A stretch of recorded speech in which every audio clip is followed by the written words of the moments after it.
Boa tarde. Vamos iniciar agora a última conferência do 10º Congresso Brasileiro de Epidemiologia. Mas antes disso, eu quero dar um rápido recado.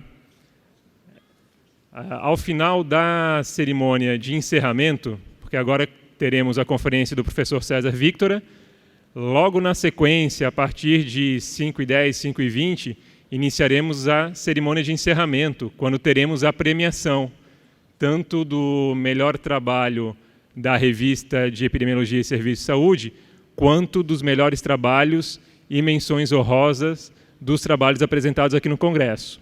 Então, essa atividade começa logo na sequência da conferência do professor César e a gente encerra em torno de 18 horas. Então, uma cerimônia bastante curta, quando nós também vamos ler as moções aprovadas aqui e a Carta de Floripa, ou a Carta de Florianópolis. Ao final dessa cerimônia de encerramento, haverá ônibus ali para levar os congressistas até o aeroporto, tá? Para quem precisar, então, não precisa sair agora se o horário do voo permitir mais tarde, que vai ter ônibus, então, saindo daqui. Após o encerramento, após a cerimônia de encerramento, às 18 horas, a gente ainda vai ter ônibus saindo daqui. Logicamente, cada um avalia o seu horário de voo para ver o que é mais correto de fazer. Bom, indo à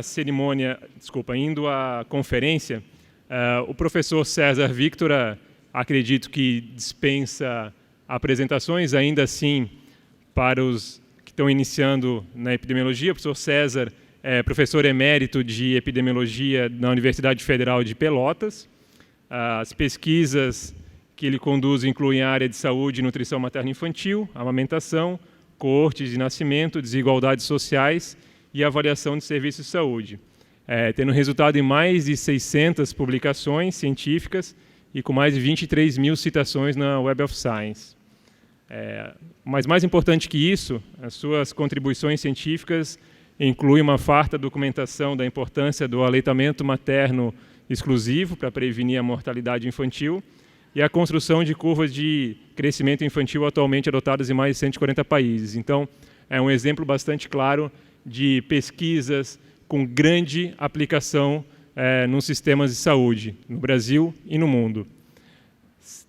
O professor César, então, vai conversar conosco hoje sobre De Pelotas para o Mundo, contribuições da epidemiologia para as políticas globais de saúde.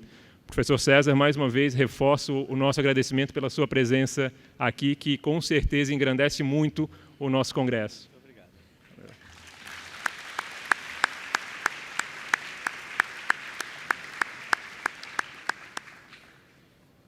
Boa tarde a todos. Muito obrigado, Boing, a Comissão de Epidemiologia, a Brasco. Eu tenho o prazer de ser um dos poucos dinossauros que vieram aos 10 congressos de epidemiologia do Brasil. Eu estou vendo alguns aqui sentados junto conosco. E eu sei que o título da minha palestra é um pouco pretensioso, né?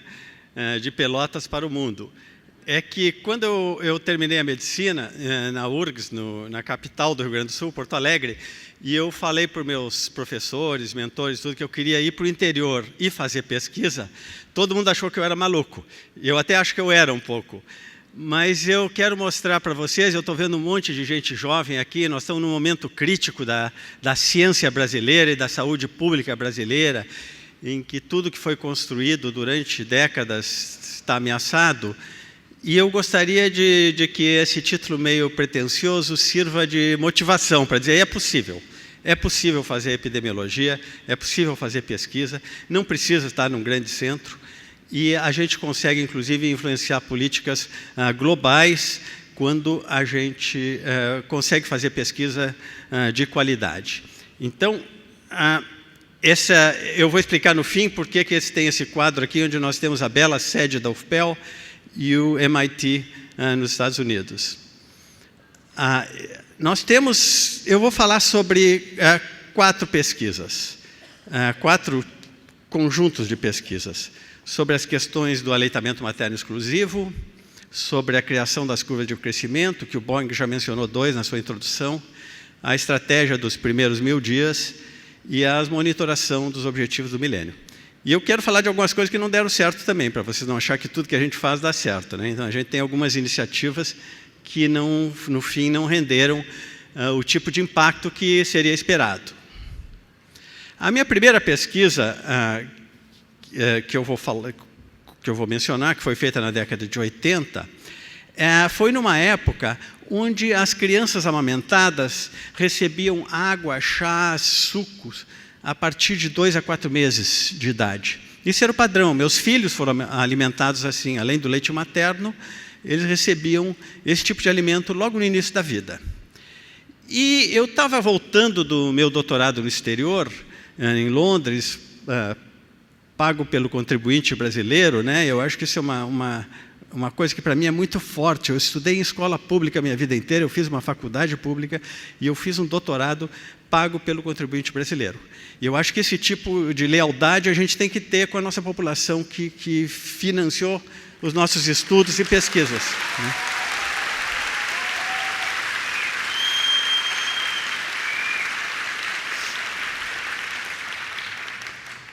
E eu sei que nós estamos numa época que a tentação de emigrar para outros lugares é muito grande, né? Mas nós temos que resistir, nós temos que continuar construindo a nossa saúde coletiva, como nós fizemos durante os últimos 40, 50 anos. Então, esse aí foi o meu primeiro artigo que teve uma revista de impacto. Eu me lembro até hoje, quando eu recebi a carta do Lancet, e essa carta foi um artigo que nós usamos os métodos que naquela época eram assim o máximo da sofisticação, que era a regressão logística, né? E vocês estão rindo, mas não riem, porque naquela época a gente não conseguia controlar confundidores. Então a regressão conseguia, mas eram métodos muito primitivos. Então conseguimos emplacar um artigo no Lancet que mostrou uma coisa impressionante, né? Que assim que nós olhamos o risco relativo, né, de mortalidade por diarreia, uma razão de odds, no caso, e que o grupo de referência tinha mortalidade 1, por definição, né, era um estudo de casos e controles, que também naquela época não era praticamente aplicado para doenças de países de renda média e baixa. O caso controle se usava para câncer, para cardiovascular. Não, vamos usar isso, vamos fazer uma regressão logística, controlar para 200 fatores de confusão, e mostramos essa relação impressionante, né? Um risco relativo de 14 vezes para a criança que não mamava no peito de morrer por diarreia, com controles de vizinhança que estavam vivos e eram da mesma idade. Eu até achei que eu tinha feito um erro quando eu calculei isso, quando saiu o meu printout, porque eu achei que não podia ser 14 vezes, nunca tinha visto um risco relativo de 14. Eu disse, eu acho que é 1,42, mas não era 14 mesmo. Então, isso aí realmente foi um estudo que mostrou, confirmou, foi o primeiro estudo com metodologia moderna, naquela época, que confirmou as vantagens do aleitamento materno. Mas isso aí não era tudo, porque isso aí já se sabia, né? Já se sabia que o leite materno protegia contra a doença infecciosa. Tinha outros estudos, nenhum com a nossa metodologia, mas já era conhecido. Mas aí nós tivemos uma ideia, vamos olhar não só o leite materno, vamos olhar o que mais que essas crianças estão recebendo. E essa mamadeira aí é uma chuquinha, né? Quem conhece. E nós resolvemos então ver se teria um efeito da criança receber água e chá além do leite materno. Mas nós tínhamos um problema, todo mundo recebia água e chá. Praticamente todo mundo. Então era como fazer um estudo de câncer de pulmão e fumo numa população onde todo mundo era fumante. Então nós tivemos a ideia, vamos fazer uma análise de dose e resposta. Vamos ver quem recebe uma chuquinha por dia, 2 chuquinhas, 3 chuquinhas e assim por diante. E chegamos a esses aumentos no risco. Uma chuquinha, um aumento de 42% no risco, 2 chuquinhas 101, 3 chuquinhas 186 e assim por diante.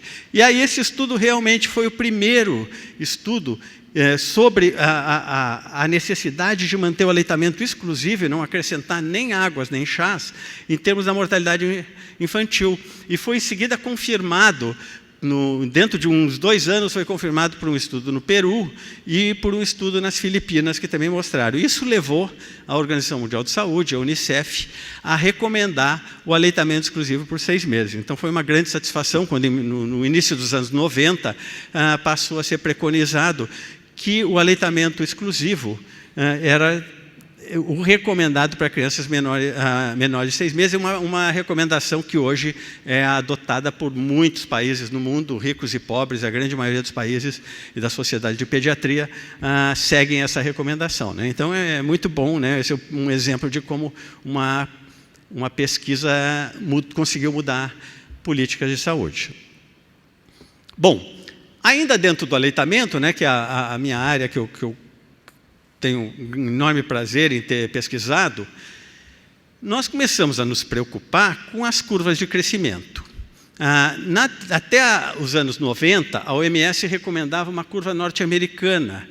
Era uma curva do NCHS, um estudo norte-americano que, até os 2 anos de vida, era baseada numa única coorte de nascimentos realizada na cidade de Fells, em Ohio, onde eram tudo crianças brancas e a grande maioria recebia leite em pó, fórmula.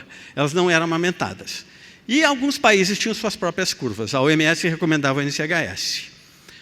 Então, eu naquela época, já com meus estudos de amamentação, fui convidado para ajudar a escrever esse livro, que saiu em 95, que era um comitê de peritos da OMS, em que a gente argumentou que as curvas NCHS não refletem o crescimento de crianças amamentadas, porque havia vários estudos mostrando que criança amamentada, saudável, bonita, crescer aparentemente sem nenhum problema, não estava crescendo conforme a curva. Como ela não estava crescendo conforme a curva, o que acontecia? O médico, o enfermeiro, o agente de saúde recomendava que a criança recebesse algo mais. O leite materno não estava sendo suficiente para que a criança crescesse conforme aquela curva que veio lá de Genebra da OMS. Bom, então nós planejamos um estudo novo. Nós pensamos, vamos fazer uma curva baseada em criança amamentada? E aí que foi que a gente escreveu, junto com a OMS, e Pelotas foi o lugar onde começou esse estudo, onde se desenvolveu o protocolo e se fez o estudo piloto. Nós criamos o estudo mundial de curvas de crescimento da OMS. Nós escolhemos a amostra de 6 países de crianças, Brasil, Estados Unidos, Noruega, Gana, Omã e Índia, mas só escolhemos famílias de bom nível socioeconômico, com boas condições de higiene, com boa assistência médica, que a mãe não era fumante, nascida a termo, etc., porque nós queríamos medir o crescimento ideal, né? Nós não podemos fazer uma curva de crescimento numa população onde as condições ambientais ou nutricionais não são adequadas. Então, essas eram crianças e mães com condições de alcançarem o potencial biológico de crescimento. Quer dizer, não havia restrições a esse potencial biológico de crescimento. Aqui estão as cidades onde nós estudamos. Nossa primeira constatação foi fantástica, foi que as crianças desses 6 lugares cresciam de maneira muito similar. Então, a questão étnica, não, mas o africano é diferente, o brasileiro é baixinho. Os brasileiros de Pelotas, pessoal, dessas famílias, com 2 anos, eles tinham meio centímetro mais do que os noruegueses. Que vocês imaginem que a gente sempre acha que o norueguês é aquele povo altíssimo, né? Mas era verdade, nós tínhamos um pouquinho mais, né? Não foi significativa a diferença, deu muito parecida. E aí a gente então teve a oportunidade de ir lá, essas fotos foram tiradas todas lá em Pelotas, de treinar as equipes dos outros países que participaram também da pesquisa. Essa aqui foi a primeira criança que terminou o estudo no mundo, foi a Luísa, lá de Pelotas, completou em 99, porque nós conseguimos começar o estudo antes dos outros lugares e, portanto, terminar antes. E resultou nas curvas da OMS. Essas curvas são disponíveis na OMS, foram adotadas a partir de 2006, e hoje em dia elas são adotadas por cerca de 140 países no mundo. Todos os países que estão em verde aí adotaram as curvas, os que estão em laranja estão pensando em adotar, e os que estão em vermelho já disseram que não querem usar nossas curvas. Mas tudo bem, não é unanimidade internacional, mas 140 países é bastante, né, pessoal? Então, desculpe, eu estou voltando aqui. O que aconteceu? Nós conseguimos, então, criar uma curva que agora está sendo utilizada nos mais diversos países do mundo. Inclusive, nos Estados Unidos, Canadá, grande parte da Europa, adotam as curvas que a gente usa, que a gente criou. Bom, o terceiro tema que eu quero falar é sobre a questão dos primeiros 1000 dias. E esse tipo de análise, ele partiu de uma questão assim de que os programas de nutrição no Brasil e no mundo, eles tratavam todas as crianças menores de 5 anos como sendo iguais, igualmente prioritárias, e as intervenções eram as mesmas para as crianças de 0 a 5 anos. E nós começamos, então, a pensar nessas curvas de crescimento. Desculpem aqui que esse mouse aqui parece que está ao contrário do que é. Mas vejam bem, a gente tem uma curva de crescimento. Como é que é a forma dessa curva? Ela sobe. A criança está ganhando peso, ela está ganhando altura. Mas se a gente achatar essa curva de crescimento, a gente pode criar uma linha onde a horizontal é o 0 e expressar essas diferenças em termos de desvios padrão, né? Então, vejam bem, uma criança que esteja exatamente na mediana da curva, ela vai ter uma linha reta no 0. E aí nós analisamos, então, nós fizemos essa primeira análise em 2001 e depois publicamos de novo em 2010, com as novas curvas. Nós mostramos que o grande déficit de peso e de altura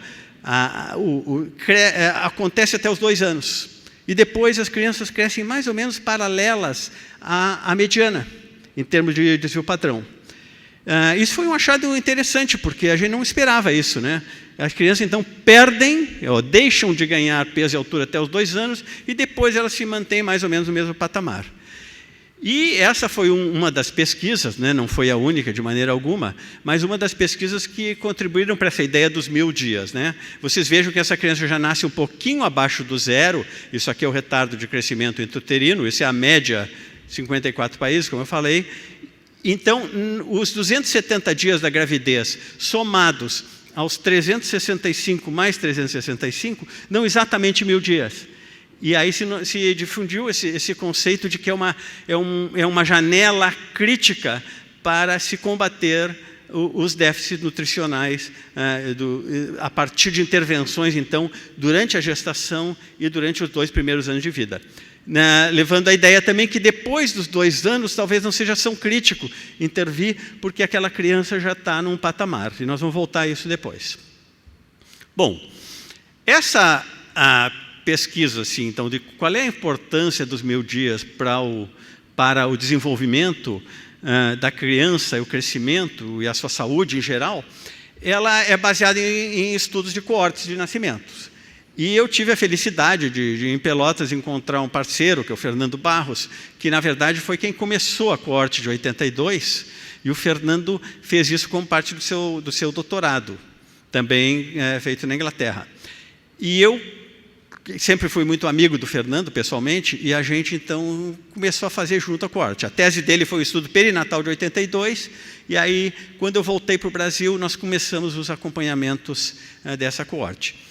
Hoje em dia nós temos a satisfação de ter alto grau de segmento, nós temos 68% das pessoas de 82 ainda foram entrevistadas aos 30 anos, e a cada 11 anos nós começamos uma coorte nova, né? Então muita gente pergunta, César, por que 11 anos, né?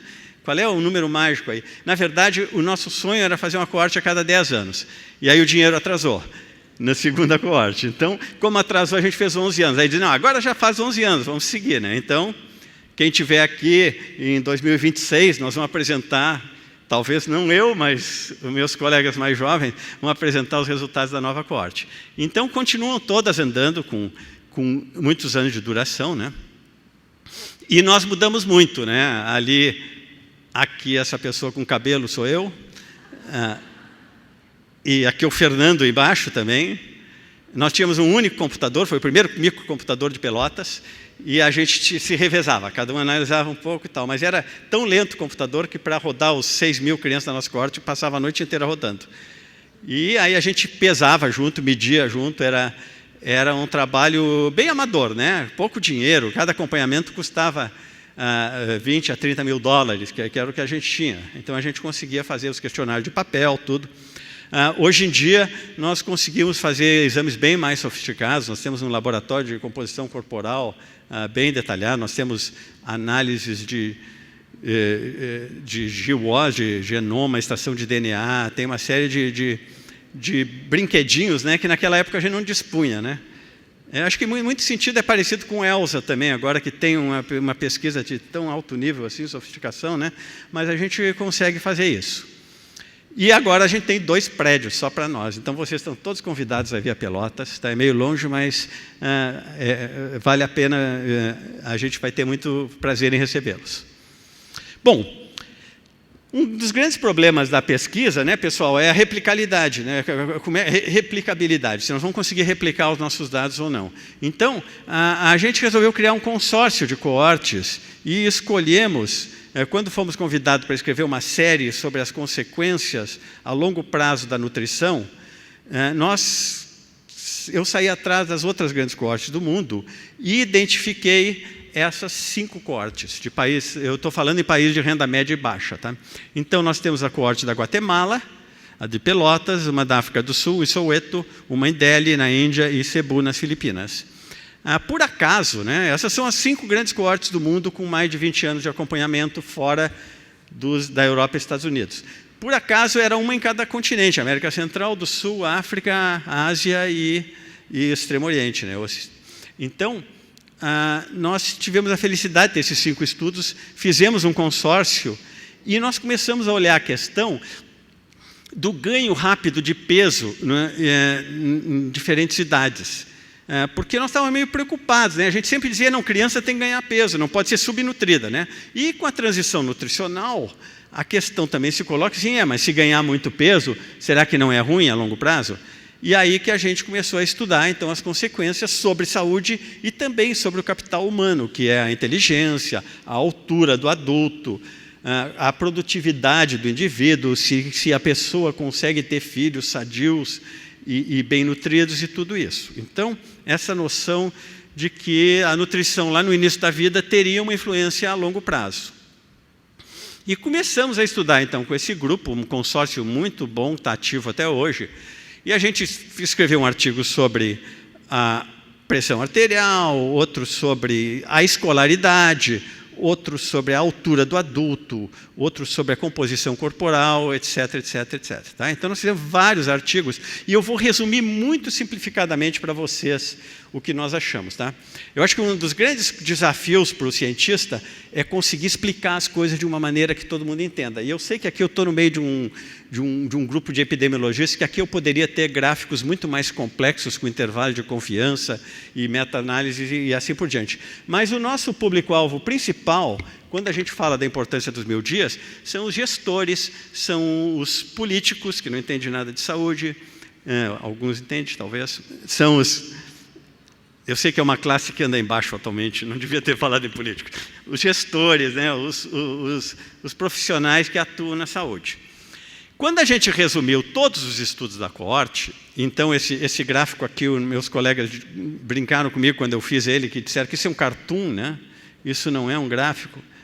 Então, o que a gente mostra? O azul aqui são as coisas boas. O que é coisa boa? É não morrer na infância e é ter um bom capital humano quando for adulto, ser alto, ser inteligente, ser produtivo, que o nosso cérebro cresceu o que tinha que crescer, que os nossos ossos cresceram o que tinha que crescer e assim por diante. Então, as coisas boas apresentam essa curva. São maiores quando a criança vai ganhando peso bem do nascimento, com 1 ano, com 2 anos, com 4 anos e assim por diante. A partir dos 2 anos, já ganhar muito peso não adianta. Não vai ficar mais inteligente, porque o cérebro já cresceu, né? O cérebro, 70% do cérebro cresce até os 2 anos, 80% até os 3 e assim por diante. Então, não adiantava muito ganhar peso depois de 2 anos de vida para essas coisas boas. E também não diminuía a mortalidade. Agora, as coisas ruins, era bem diferente. A diabetes, a hipertensão, a obesidade, o grande problema era ganhar peso depois dos 2 anos. E, aliás, ganhar bastante peso no útero era bom. A hipótese de Barker está aí, né? Nós trabalhamos em cima disso. O baixo peso ao nascer está associado com uma série de consequências negativas. Então, ganhar peso no útero, no primeiro ano de vida, protegia contra uma série dessas doenças não transmissíveis. E quando a gente mistura, então, os dois, a gente vê que tem uma hora crítica, que é ao redor dos 2 anos de idade, e que coloca, então, um desafio, né? O duplo desafio. O primeiro, nós não queremos que a criança tem um déficit de crescimento no útero até os 2 anos, mas depois dos 2 anos nós não queremos que ela ganhe muito peso. E para termos de saúde pública, esse desafio é complexo, né? Explicar isso e agilizar medidas que propiciem tanto o controle da subnutrição precoce quanto prevenir o ganho excessivo de peso mais tarde, é uma mensagem complexa de saúde pública, né? Porque nós estamos mexendo com uma coisa que antes não era assim. Antes, se a gente pegava uma criança de 3 ou 4 anos e botava na curva lá de crescimento e achava que a criança não estava crescendo bem, a gente tentava engordar essa criança. E hoje em dia, nós não queremos que essa criança engorde, a não ser que ela cresça também em altura de maneira proporcional. Ela não vai crescer muito. Então, os 1000 dias foi uma ideia que eu infelizmente, né, eu nunca tive a ideia de somar 270 mais 365 mais 365, é uma coisa óbvia, né? Mas quem fez isso foi a assessoria de publicidade e relações públicas da Hillary Clinton, que ela lançou uma campanha assim nos Estados Unidos. Claro que lá o foco era o desenvolvimento cerebral, intelectual, não era o crescimento físico, tanto, né? Mas o que a gente achou é que essas 2 curvas que a gente fez, esses 2 gráficos, eles realmente conseguiram influenciar e são reproduzidos em inúmeros documentos que definem essa janela dos 1000 dias. Tá? Então, o que aconteceu aqui? Nós também começamos a analisar outra coisa, porque a minha paixão pelo leite materno, pela pesquisa no leite materno, que surgiu quando eu trabalhava como médico comunitário durante a faculdade, na minha residência, depois logo que eu fui para Pelotas, e a gente via aquelas crianças com diarreia, subnutridas. A mortalidade infantil nas favelas do Brasil naquela época era mais de 100 por 1000. E as crianças voltavam sempre com os mesmos problemas. E aí que eu me inspirei de ser epidemiologista, que eu digo, não adianta eu ficar aqui enxugando gelo, né? Essas crianças estão voltando sempre com o mesmo problema. Nós temos que fazer alguma coisa para prevenir isso. E o leite materno, a duração do aleitamento materno era muito curta no Brasil naquela época, era uma solução para melhorar essa questão do problema. É claro que tem os determinantes sociais por baixo de tudo isso, mas isso não impede que a gente tenha umas soluções focais e de baixo custo que permitam salvar a vida dessas crianças. Então, esse estudo nós publicamos agora, faz 2 anos, sobre a amamentação e o desenvolvimento intelectual, e a escolaridade e a renda. E o mais interessante, vocês vão ver que aqui embaixo nós temos a duração da amamentação, de menos de 1 mês a mais de 12, e nós temos, então, 3 desfechos. O primeiro é o QI, né, ajustado para um... Bom, a primeira coisa que eu queria dizer para vocês, em Pelotas, naquela época, todo mundo amamentava mais ou menos a mesma coisa, rico e pobre. Tá? Nós não tínhamos um padrão social de amamentação. Todo mundo amamentava pouco. A mediana era cerca de 3 meses. Tá? De aleitamento total, era 3 meses. Então, nós temos a vantagem de fazer essa pesquisa num lugar onde não há um padrão social forte de amamentação. Ajustamos para um monte de variáveis e achamos uma diferença de 4 pontos de QI, que é uma diferença substancial. Uma diferença de 4 pontos de QI, numa média de um grupo populacional, é uma diferença grande. A escolaridade era muito baixa, e aqui parece pouca diferença, mas é uma diferença de 1 ano numa população que a mediana de escolaridade era ao redor de 8 anos. Então, também uma diferença substancial. E o que mais chamou a atenção era a renda.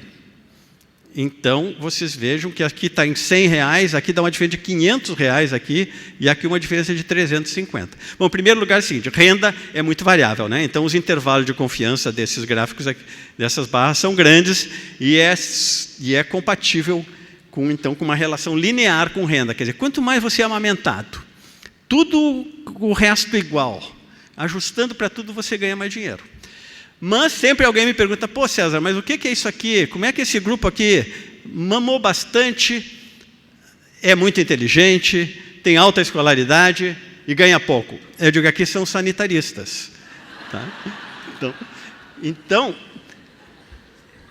sempre tem alguma exceção, né? Mas é brincadeira, a relação é linear, tá? E essa pesquisa teve um impacto enorme, sabe? Porque a questão da amamentação é muito debatida no mundo inteiro, né?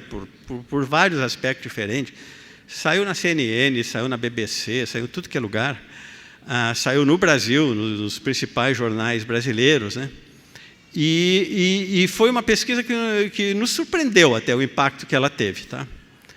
E, em função dessa pesquisa também, nós fizemos em seguida, no ano seguinte, nos convidaram para fazer uma série no Lancet sobre amamentação. Foi traduzida pela Leila aqui, e o nosso grupo daqui está disponível em português. E essa série, então, mostra uma coisa muito boa do Brasil, sabe? Ela mostra o progresso que o Brasil teve.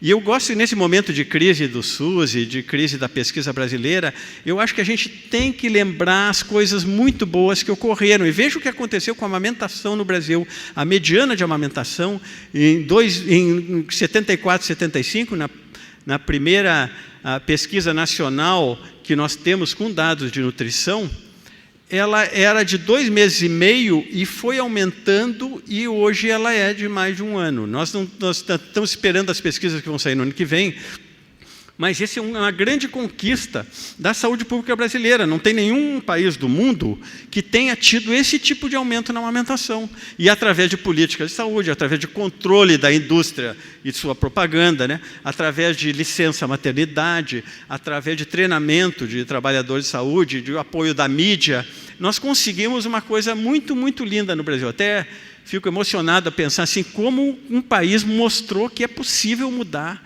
a amamentação, que é uma coisa difícil de mudar, hein, pessoal? Não é uma pílula que tem que tomar, uma vacina que se recebe. É uma prática arraigada em questões culturais e socioeconômicas. E eu sei que aqui na audiência tem várias pessoas que batalham pela amamentação, e eu fico muito feliz em poder dizer que aqui no Brasil nós conseguimos fazer isso.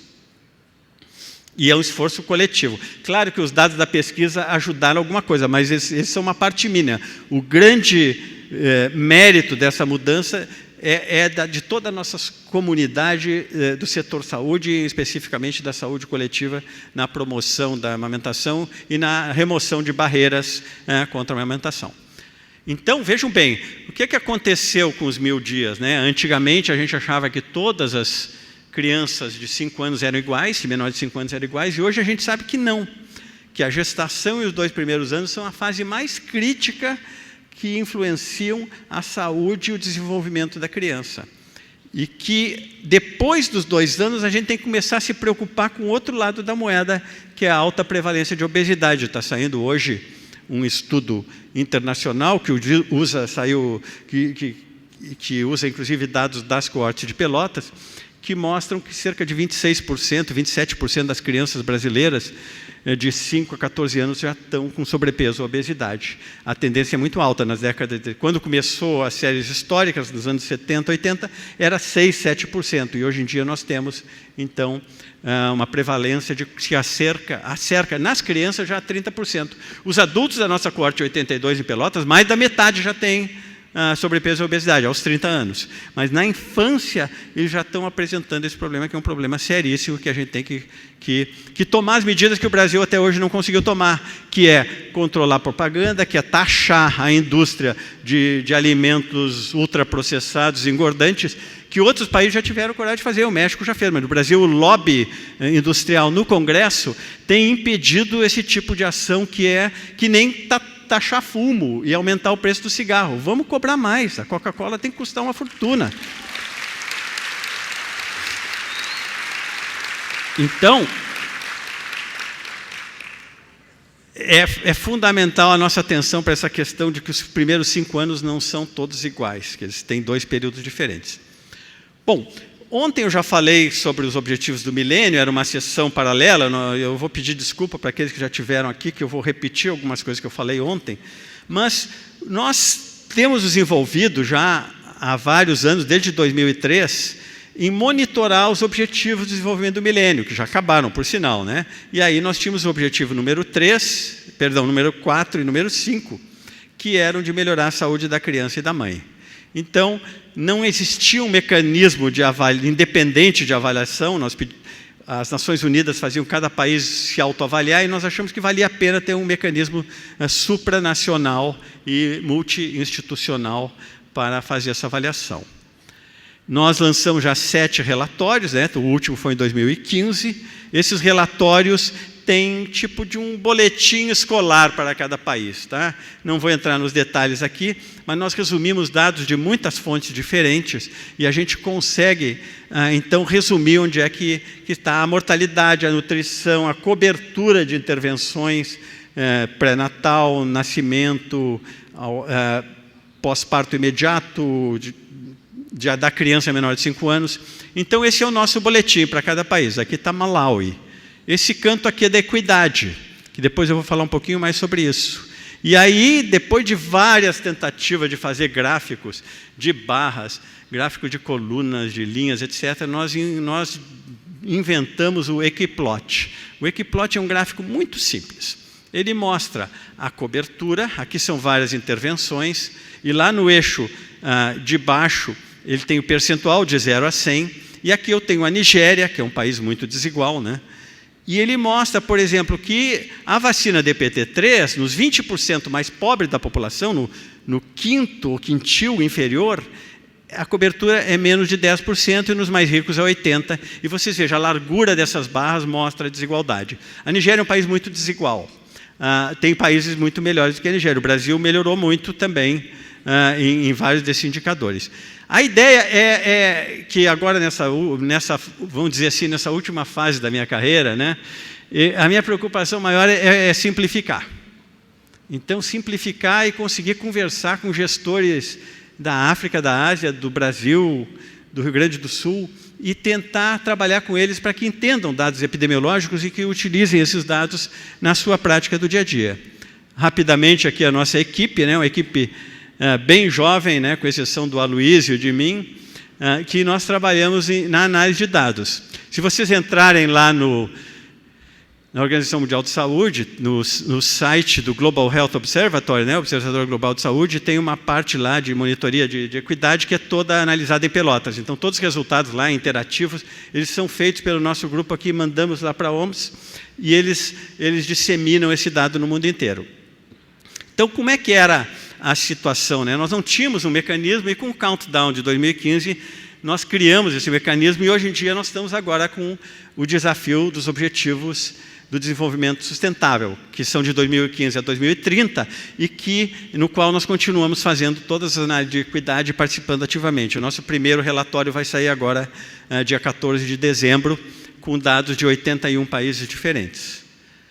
Bom, para concluir, eu só queria falar de que nem tudo que a gente tentou fazer deu certo, né? E quando eu falo a gente, eu falo o grupo de Pelotas. É óbvio que o nosso trabalho lá é coletivo, não sou só eu, não é só o Fernando, não é só as pessoas que vocês conhecem aí, é um grupo todo. Um dos grandes problemas que nós temos são os nascimentos pré-termo, e a gente tem trabalhado bastante com isso. Nós temos a felicidade, eu estou vendo a Duca aqui, de ter agora o estudo Nascer do Brasil, que foi o melhor estudo sobre esse aspecto, e que traz informações incríveis, né? Nós temos uma das maiores taxas do mundo, né? Qualquer hospital que vocês vão, que tem UTI neonatal, está lotada, né? E não é simples, hein? Não é uma questão simples, não é uma epidemia só. Nós temos pré-termo de pobre e pré-termo de rico. São duas epidemias andando ao mesmo tempo. O pré-termo de pobre devido a infecções, devido à ausência de um pré-natal qualificado, embora nós temos muitas consultas de pré-natal, a média brasileira está ao redor de 8, a qualidade é ruim para muitas pessoas. Então, essa é uma questão. E o pré-termo de rico relacionado também com questões como a cesariana, que é a nossa outra segunda batalha perdida, né? Aliás, a cesariana no Brasil deu uma estacionada agora, parou de subir um pouco, mas nós temos vários municípios com mais de 90% de cesarianas. O Brasil é o segundo lugar do mundo, só perde para a República Dominicana.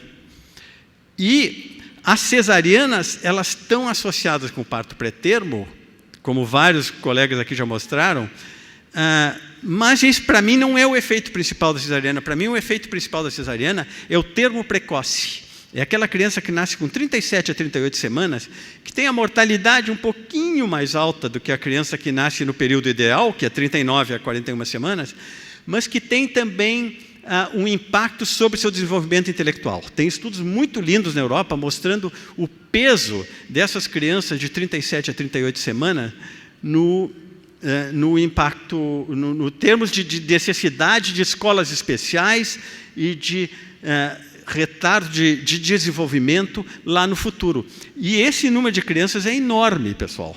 No Brasil, nós temos, nosso cálculo é que nós temos de 300 a 400 mil crianças por ano que nascem de 37 a 38 semanas, por causa de cesariana marcada, que marca a cesariana com 38, mas a idade gestacional não é uma ciência exata.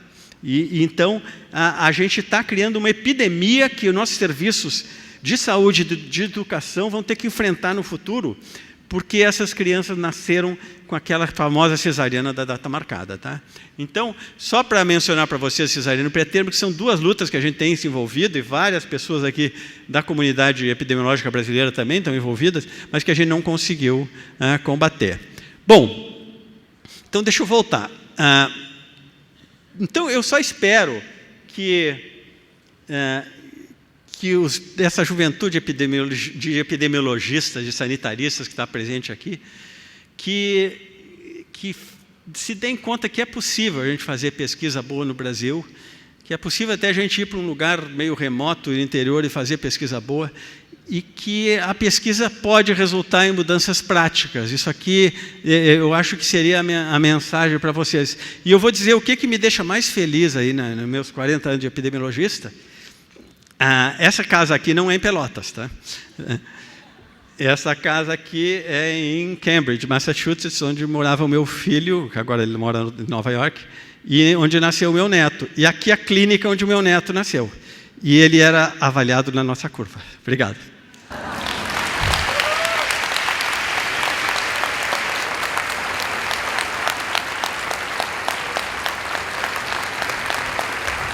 César, muito obrigado pelas suas palavras. Elas se articulam fortemente com o tema desse congresso, que é epidemiologia em defesa do SUS. E as pesquisas que você mostrou aqui reúnem a mensagem que a gente quer deixar nesse congresso, que é o quê? Produzir uma epidemiologia com grande rigor metodológico, com muita qualidade e também com grande compromisso social. Então, essas últimas palavras são inspiradoras para cada um de nós, para nós levarmos também para os nossos fazeres, para nossas pesquisas e para a nossa militância em tentar transformar o conhecimento que a gente produz em políticas que transformem as vidas do povo brasileiro para melhor. Então, muito obrigado. Sei que você tem um voo para pegar agora, então a gente encerra nesse momento a conferência final do 10º Congresso Brasileiro de Epidemiologia.